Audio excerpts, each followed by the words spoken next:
Salut à toutes et à tous, c'est Bob et aujourd'hui on se retrouve pour une nouvelle vidéo et on va parler du Grand Prix de France. Après que l'édition 2020 ait été annulée, la Formule 1 revient au Castellet pour la troisième fois depuis le retour du Grand Prix de France au calendrier. C'est vrai qu'après 10 ans d'absence, ça fait plaisir à tout le monde d'avoir un Grand Prix de France. Bien sûr aux fans français de Formule 1, mais aussi à la Formule 1 elle-même, qui revient dans un pays qui a marqué son histoire. Justement, aujourd'hui on va voir pourquoi le Grand Prix de France est si ennuyant et pourquoi pas ce qu'on pourrait faire pour l'améliorer. Allez, c'est parti!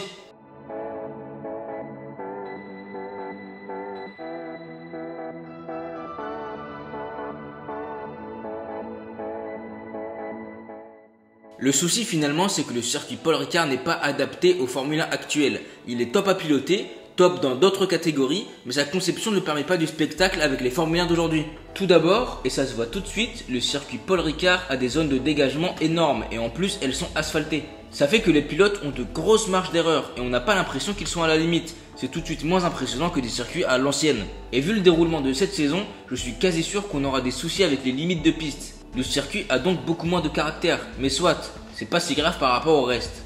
Un deuxième élément qui fait que l'on n'a pas de bataille et de spectacle au Castellet, c'est le type de virage en eux-mêmes. La majorité des virages sont très rapides, se passent en 4ème vitesse par exemple, et n'ont qu'une seule trajectoire possible. C'est pas possible de passer à deux de front, roue contre roue, et ça empêche donc toute bataille en piste. Et en plus, on sait que les Formule 1 actuelles ont du mal à se suivre, tellement elles sont poussées aérodynamiquement. Elles produisent ce qu'on appelle du dirty air, c'est des turbulences dans l'air, ce qui fait que la monoplace derrière ne bénéficie pas du même appui, chauffe ses pneus et les dégrade très rapidement. On dit que le pilote derrière se fait déventer et c'est pour ça qu'on voit souvent des écarts de 1 ou 2 secondes entre les pilotes. Et à cause de ce dirty air, les Formule 1 ne peuvent pas se rapprocher et un pilote ne veut pas rester dans les échappements de celui devant.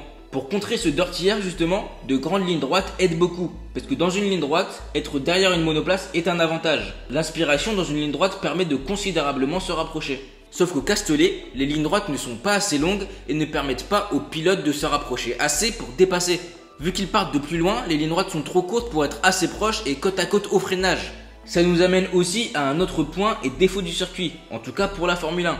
C'est qu'il n'y a pas de gros freinage et on sait qu'en Formule 1, quasiment tous les dépassements se font soit directement dans la ligne droite, soit dans le gros freinage qui suit, comme une chicane ou une épingle.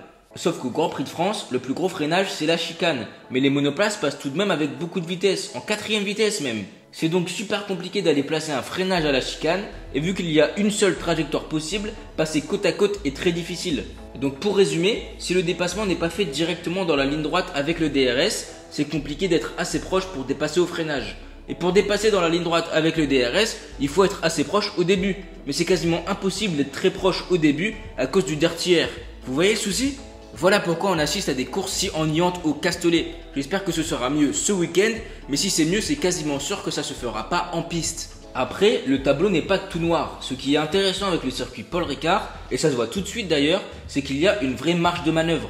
Il y a 250 combinaisons possibles du circuit, donc à voir ce qui peut être amélioré pour avoir du spectacle en piste. Je pense pas que ça pourrait révolutionner vraiment le Grand Prix, mais s'il y a quelques virages à améliorer, peut-être rallonger les lignes droites, ça se prend. Après, tout ça devrait s'améliorer avec les Formule 1 de 2022, qui devraient être capables de se suivre plus facilement, d'être plus proches, mais rien n'est sûr. Par contre, je vois pas comment ça pourrait être pire qu'actuellement. En tout cas, j'attends quand même beaucoup ce Grand Prix. J'espère que Gasly, Ocon et Alpine pourront bien performer. Et ce week-end, il y a la Formule 3 aussi, qui est toujours très intéressante. Voilà pour tous les défauts que je trouve au circuit Paul Ricard et au Grand Prix de France actuellement. C'est vraiment dommage qu'en France, on ait un circuit digne de Sochi en termes de spectacle. N'hésitez pas à me dire en commentaire ce que vous pensez du Grand Prix de France au Castellet, mais aussi si vous préféreriez que le Grand Prix de France se déroule sur un autre circuit, comme Manicourt par exemple. En tout cas, merci d'avoir regardé la vidéo jusqu'au bout, j'espère qu'elle vous a plu. Si c'est le cas, n'hésitez pas à lâcher un like et à vous abonner. Et nous, on se retrouve normalement en fin de semaine. On va encore parler du Grand Prix de France et cette fois, ce sera un guide du circuit. Je vais vous révéler tous les secrets de ce circuit. Prenez soin de vous et à la prochaine.